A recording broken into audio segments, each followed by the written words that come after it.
Bonjour à tous, je vous retrouve donc aujourd'hui pour cette vidéo qui remixe deux tutos sur la couleur que j'avais fait il y a quelques années. Je sais que vous avez du mal à remonter sur ma chaîne sur les anciens cours et donc ces cours qui sont les bases de la couleur sont toujours essentiels. Donc j'espère que vous aurez du plaisir à les revisualiser ou à les découvrir pour d'autres. Voilà, et bien sinon, bienvenue également sur ma chaîne pour ceux qui tombent sur cette vidéo. N'hésitez pas à vous abonner puisque vous aurez toutes les notifications ensuite et puis vous pourrez remonter, découvrir toutes les playlists que vous voulez. Voilà, je vous souhaite un bon visionnage. Bonjour à tous, je suis très heureuse de vous retrouver aujourd'hui pour cette vidéo sur la couleur. Il y aura deux vidéos sur la couleur, une première leçon et une deuxième. Donc cette première, elle est consacrée aux trois couleurs de base qui servent à faire toutes les couleurs de la nature. Donc je pense que chez vous, vous allez retrouver soit à la gouache, soit à l'acrylique, soit à l'huile vos trois couleurs primaires. Et puis donc on va s'exécuter. Donc là, je vais disparaître et vous n'allez plus que voir mes mains et je vous dis à tout de suite. Donc aujourd'hui, c'est la suite du cours numéro 1 sur les couleurs. La dernière fois, nous avions abordé le cercle chromatique, ce qui est important pour créer toute une association de couleurs, une ambiance pour apporter du volume, du relief à vos tableaux. Et puis, donc on avait également vu tout ce qui était couleurs primaires, secondaires et couleurs complémentaires qui sont très utiles pour créer, toujours pareil, des ombres, de la lumière, tout ça, je vous expliquerai. Aujourd'hui, nous allons aborder les gris colorés. Très important, les gris colorés, toujours pareil, pour créer du relief. Et donc, je vais vous montrer, c'est toujours très simple, c'est toujours avec nos trois couleurs primaires, on ne va pas chercher plus loin. Donc, je vous dis à tout de suite, vous allez voir mes mains. À tout de suite. Mes mains. Alors, on va repartir sur, toujours pareil, notre papier toilé, parce que c'est ce qui est le plus pratique, c'est un bon format. C'est toujours pareil, si vous n'avez pas de papier toilé, vous pouvez utiliser une feuille un petit peu plus cartonnée, bon, pas du papier machine, parce qu'avec l'acrylique, ça va tout gondoler, ou du papier canson, comme vous le souhaitez.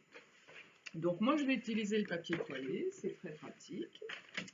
Je vais vous demander de réaliser déjà des ronds, des petits ronds, de manière à ce qu'on puisse, comme on avait fait la dernière fois, alors moi j'avais utilisé des petits carrés, mais vous pouvez également utiliser des ronds. Je vous montre quelque chose qui a été fini par mes élèves, donc c'était des ronds, ils l'ont fait à main levée, mais vous pouvez faire ça correctement. En plus, ça fait du bien, ça détend, c'est très pratique. Le rond, si vous n'avez pas de compas, vous pouvez très bien utiliser n'importe quel récipient. Vous voyez, là, j'ai du scotch, un rouleau de scotch, j'ai un petit godet. Voilà, ce qu'on veut. Et puis, on fait toute une série de ronds. On va faire 1, 2, 3, 4 rangées de ronds. Je vais tout de suite vous expliquer pourquoi.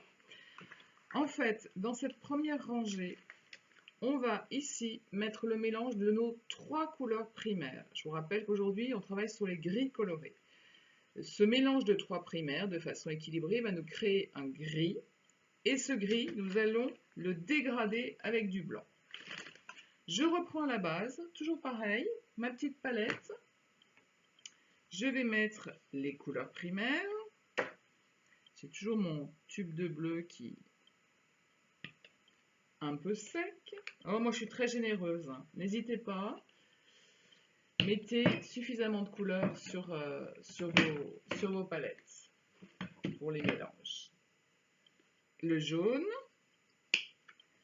toujours pareil, on essaye de bien mettre les couleurs, poser les couleurs à chaque extrémité de la palette de manière à ensuite faire ces mélanges au milieu. Et le rouge, donc rouge primaire. Voilà, donc là aujourd'hui je travaille avec de l'acrylique. L'acrylique, donc c'est cette peinture à l'eau qui sèche très vite. Vous pouvez également travailler avec la gouache, faire travailler ces gris colorés avec la gouache. Si vous avez de l'huile, super, hein, de la peinture à l'huile, travaillez-le également avec la peinture à l'huile, ça ira très bien. Toujours pareil, vous pouvez utiliser un système D, des pots comme ça de fromage blanc, c'est super, ça me permet de faire plusieurs récipients et d'avoir toujours une eau un peu propre, un pinceau un petit peu propre, toujours à portée de main, des chiffons, c'est indispensable. Voilà, et donc des brosses. Vous choisissez ce que vous voulez comme brosse, comme pinceau, voilà. Et une spatule également, hein, la spatule sert à mélanger les couleurs. Donc le but, ça va être maintenant de faire un gris coloré. Alors, pour ceux qui ne vont pas arriver du premier coup à faire un gris qui soit homogène, ça n'a aucune espèce d'importance. Soit votre gris va tirer sur le bleu, c'est-à-dire il sera gris-bleu, soit il va tirer trop sur le jaune, il sera gris-jaune, soit il va tirer sur le rouge et il sera gris-rouge. Ça n'a pas d'importance puisque je vous le rappelle, le but ça va être de faire une ligne de gris-rouge, une ligne de gris-bleu et une ligne de gris jaune et un gris uniforme. Donc au bout d'un moment, vous risquez de retomber sur vos pattes. Donc, on commence à mélanger nos trois couleurs. Alors comme on ne sait pas trop au début le mélange qu'on va obtenir, on y va un petit peu au hasard et puis on regarde déjà ce que ça nous donne. Donc le but étant de faire une pâte homogène, de bien mélanger. Vous voyez, on a déjà un espèce de gris qui arrive et qui m'a l'air pas mal du tout comme gris homogène. Dis donc la prof, elle est trop forte, elle y est arrivée du premier coup. Voilà, regardez, on a un gris qui est parfaitement homogène. Vous voyez, pas besoin d'acheter du gris. Le gris, vous l'avez. D'accord? Donc ça, c'est important de le comprendre, qu'avec les trois couleurs primaires, vous pouvez faire du gris. Donc ce gris-là, il me paraît pas mal parce qu'il est assez neutre. Il est assez neutre. Pour l'instant, à mon avis, il ne tire ni sur le jaune, ni sur le bleu, ni sur le rouge. Donc vous prenez votre pinceau. Alors je reprends aussi la base, là. Toujours pareil, le pinceau doit être vraiment bien imbibé des deux côtés, que le poil soit bien imprégné de la couleur. Voilà. Et dans votre premier rond, vous allez poser votre voilà, vous allez poser votre gris. Voilà. Alors c'est aussi un excellent exercice pour l'application de la peinture. Toujours avoir la bonne consistance. Donc la bonne consistance, c'est quand les deux parties du pinceau sont bien imprégnées. Voilà.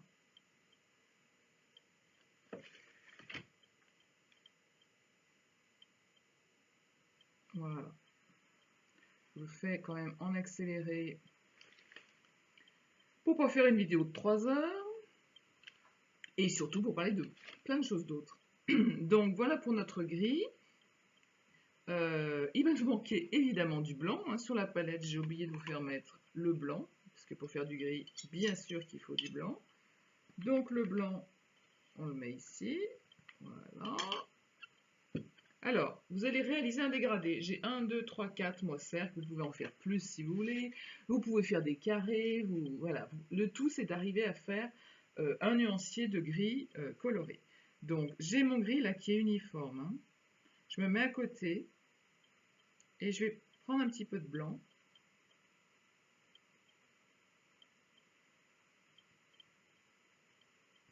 Et donc, déjà en mettant du blanc, on se rend compte que ce gris, il est parfait. Il est parfait parce qu'il ne tire pas vers le bleu, vers le jaune, vers le rouge.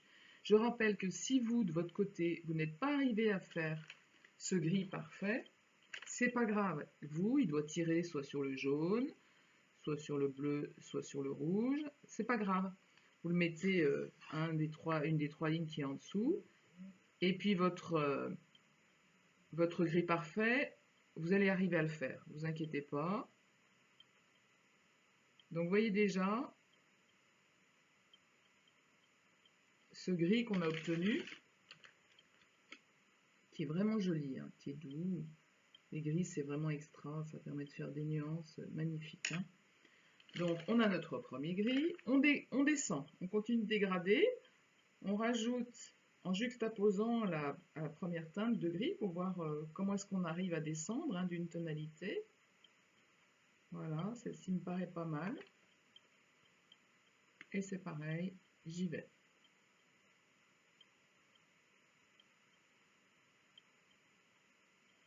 Donc prenez votre temps, mettez sur pause si vous le souhaitez.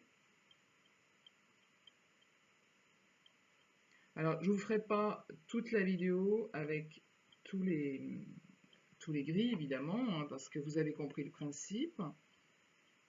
J'en fais encore une là.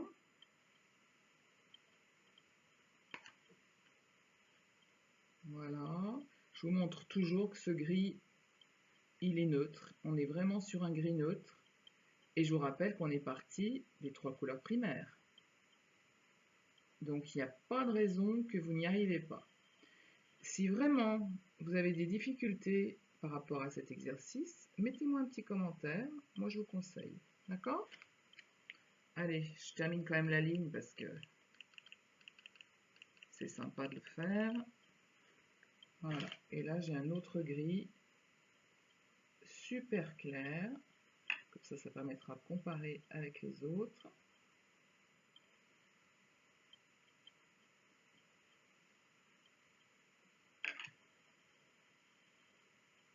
Voilà pour mon autre gris. Donc voici la ligne des gris. Hein, j'espère que ça ne brille pas trop. Uniforme, homogène. Maintenant, nous allons travailler. Alors, je vais rincer ce pinceau qui a déjà du blanc. Hein.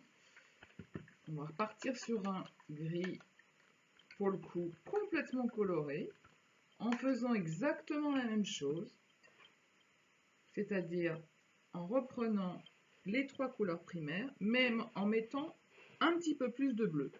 Alors, comme moi, j'avais un gris impeccable, je vais garder ce que j'ai là. Et je vais mettre, par exemple, plus de jaune. J'arrive ici. Et je vais mettre dans mon gris beaucoup plus de jaune.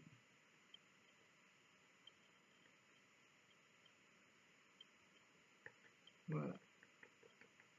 Vous allez tout de suite comprendre la différence. Donc, je prends mon gris. Toujours pareil, je vais l'appliquer ici. Ces gris qui tirent vers le jaune, en général, sont vraiment utiles lorsqu'on fait du rocher, de la pierre, lorsqu'on fait des maisons, du bâtiment. Je vous parle sur le plan artistique, on est bien d'accord, hein.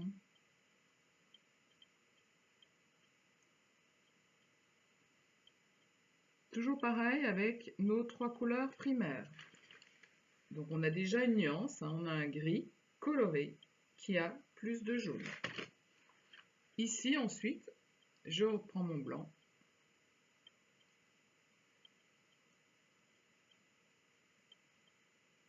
Et je me fais mon gris jaune. Regardez cette couleur pierre qu'on obtient, qui est magnifique, couleur pierre, couleur mousse. C'est des couleurs, des teintes aussi que vous utilisez sur les rochers, au bord de la plage.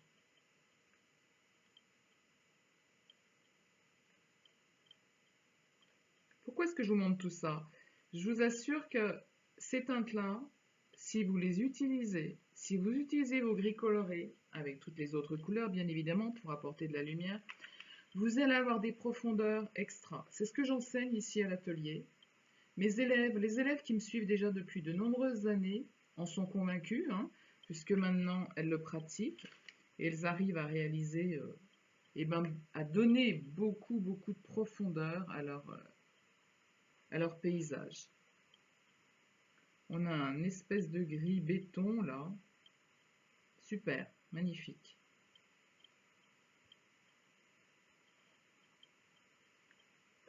Alors si c'est ce premier gris que vous avez obtenu tout à l'heure, parce que vous avez mis trop de jaune, vous l'avez, hein, pas de souci. Puis celui-là, vous arriverez à le faire après. Donc j'en fais un autre. Voilà, pour vous montrer un petit peu la différence, toujours pareil, de tonalité. Vous avez vu ces dégradés que ça fait, hein. On a vraiment des nuances. On est en train de faire un nuancier, hein. Voilà. Le dernier, on va passer à l'autre. Vous prendrez le temps de le faire. C'est toujours pareil. Je rince mon pinceau. Et maintenant, je vais m'occuper du gris avec, par exemple, plus de rouge. Donc, je vais revenir ici, hein, toujours pareil. Je prends mon rouge. Alors, j'ai pas assez de matière, donc je vais m'en refaire. Je vais rajouter, je refais mon gris de base, hein. Si vous vous retrouvez dans ce cas-là et que vous n'avez pas assez de matière sur la palette, vous recommencez, vous remélangez le bleu, le rouge, le jaune,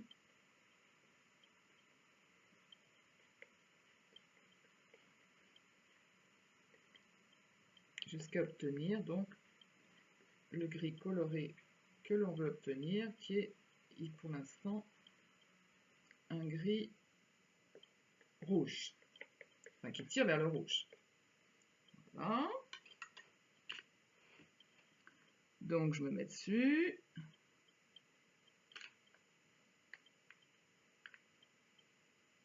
Je remplis donc le premier rond. On est sur un gris donc rouge, hein, rosé,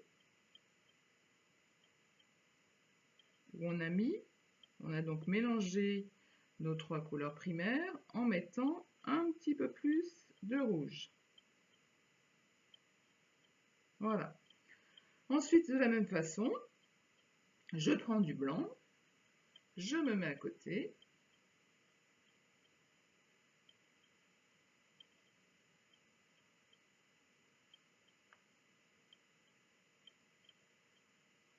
Et vraiment, en mettant du blanc, on arrive à se rendre compte la tonalité, hein,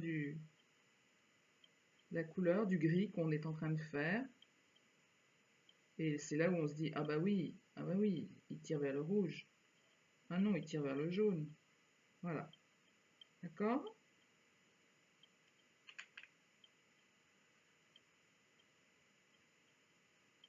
Pareil, je recommence mon dégradé.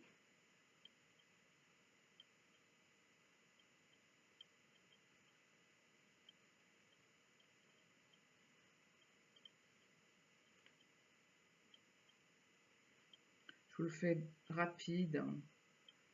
Vous prenez le temps de le faire, d'abord parce que c'est un exercice qui détend énormément. Souvent mes élèves me le disent, hein, ça détend, ça fait du bien, c'est gratifiant.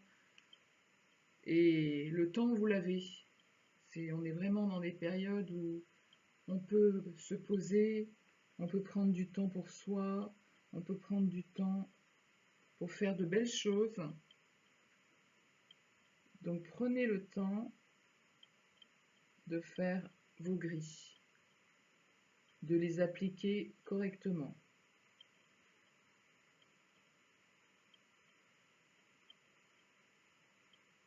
Vous voyez, on voit déjà quand même la différence, hein. Il nous en reste un autre qui sera le gris avec plus de bleu. Donc de la même manière, j'essuie mon couteau, j'essuie ma brosse, je reviens sur ma palette et je vais mettre plus de bleu dans mon gris initial.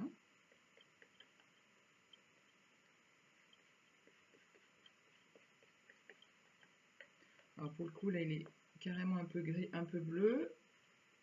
Moi, j'en refais. Donc, voilà, pour qu'on reste toujours bien fidèle. On va essayer de repartir sur un gris neutre.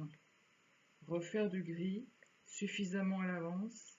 En faire suffisamment si vous y arrivez, donc au début, sur votre palette.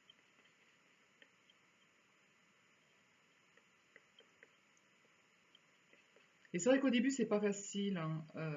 Souvent, quand mes élèves font cet exercice, elles ont du mal, elles bataillent à faire un gris. Elles disent, mais enfin, comment tu fais pour faire un gris? Moi, j'y arrive pas. Voilà, là, on a donc un gris bleu. Donc, je le prends. Je vais le mettre là.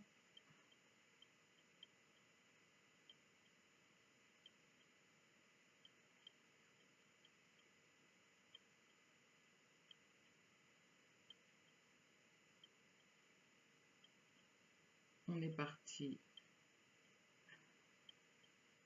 avec le blanc. On va mettre un petit peu plus. On dégrade ce fameux gris bleu. Et regardez les tonalités. Magnifiques. Alors, là, on est parti sur des couleurs primaires. C'est-à-dire, la couleur primaire, vous avez du bleu cyan, vous avez un jaune citron, vous avez un rouge magenta qui tire sur le rose. Voilà nos couleurs primaires. Vous pouvez faire exactement la même chose, le même exercice, en utilisant un bleu qui ne soit pas primaire. Utilisez par exemple le bleu céruléum. Le bleu céruléum, c'est un bleu qui est beaucoup plus clair, qui est un bleu qui tire presque vers le turquoise. Donc vous utilisez par exemple ce bleu-là, toujours votre jaune citron, vous êtes bien avec le jaune citron. Et puis un autre rouge si vous le souhaitez. Et vous allez voir, vous allez avoir des nuances qui vont encore changer. Vous avez vu les tonalités de bleu qu'on obtient. On a des bleus très doux.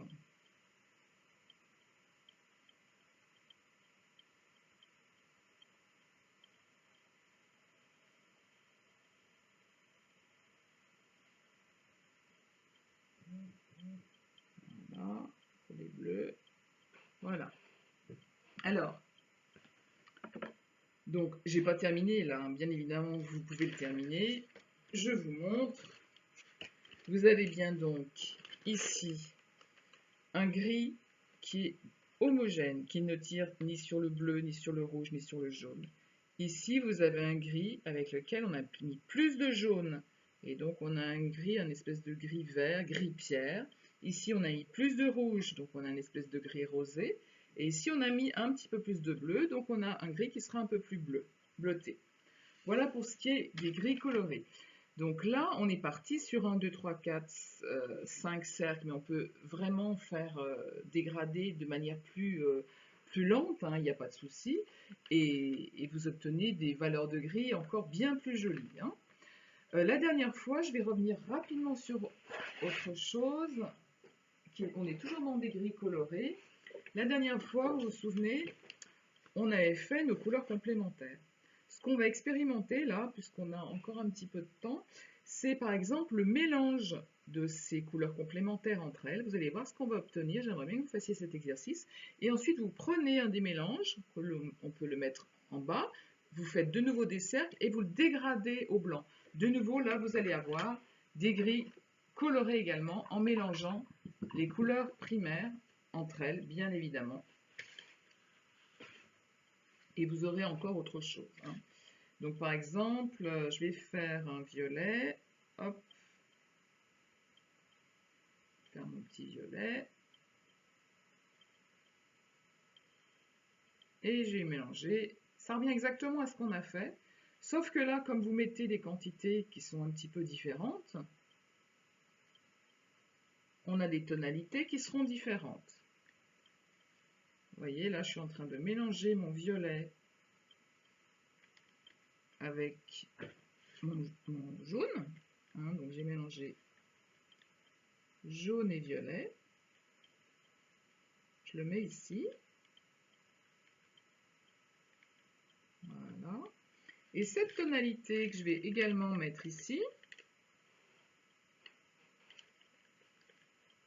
on va la dégrader. Et vous allez voir ce qu'on va obtenir. Donc là, on a quelque chose qui est un petit peu une espèce d'ombre, une espèce de terre d'ombre un petit peu mate. Je viens lui mettre mon blanc et j'obtiens donc des beiges colorés.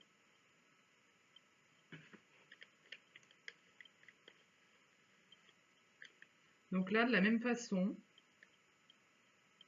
vous allez dégrader cette ombre-là, cette teinte que vous avez obtenue ici, par exemple le mélange donc, du violet et du jaune, vous allez le dégrader au blanc.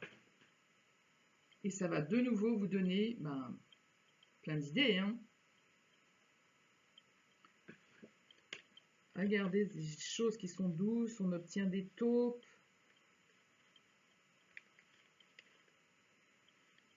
On est toujours dans cet exercice avec l'utilisation des 3 couleurs primaires, hein, puisque le violet, on l'a fait avec le rouge et le bleu, et le jaune, il est jaune, comme son nom l'indique, c'est une couleur pure, et le violet est la couleur complémentaire. Donc le mélange des deux, on a obtenu cette espèce de gris coloré qui est un petit peu marron, et avec le blanc, en le dégradant de plus en plus, on obtient encore des gris colorés absolument magnifiques, doux.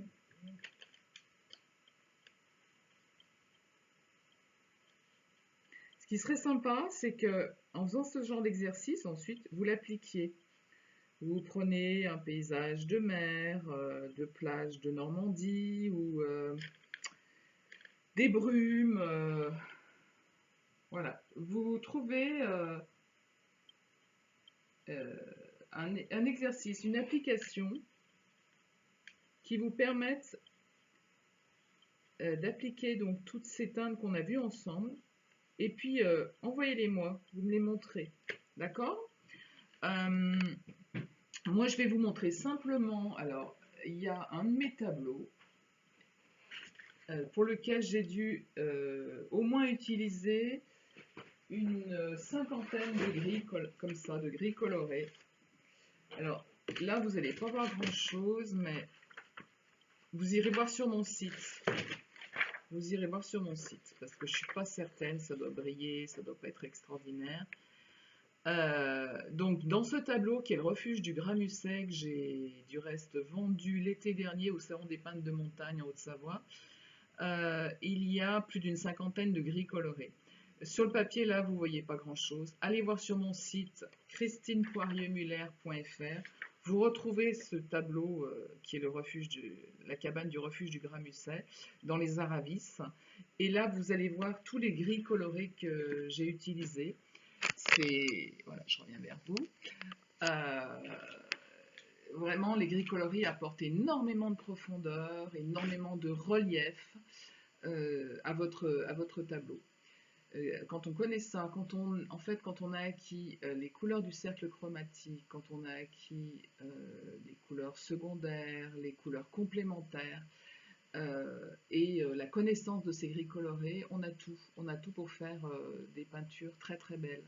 Moi, je vois trop souvent des peintres qui méconnaissent la couleur, et du coup, il n'y a pas de profondeur dans les tableaux. Et c'est dommage, hein, parce qu'il y a beaucoup de talent, hein, il y a beaucoup de talent en herbe, et il faut oser expérimenter ces couleurs. Voilà, bah écoutez, j'espère que cette vidéo vous a plu. N'hésitez pas à me mettre vos commentaires. Je suis encore très heureuse de l'avoir réalisée aujourd'hui. Je vous souhaite une bonne journée. Profitez de ce temps qui vous est donné pour travailler, pour peindre, pour dessiner. Je vous dis à très bientôt. Au revoir.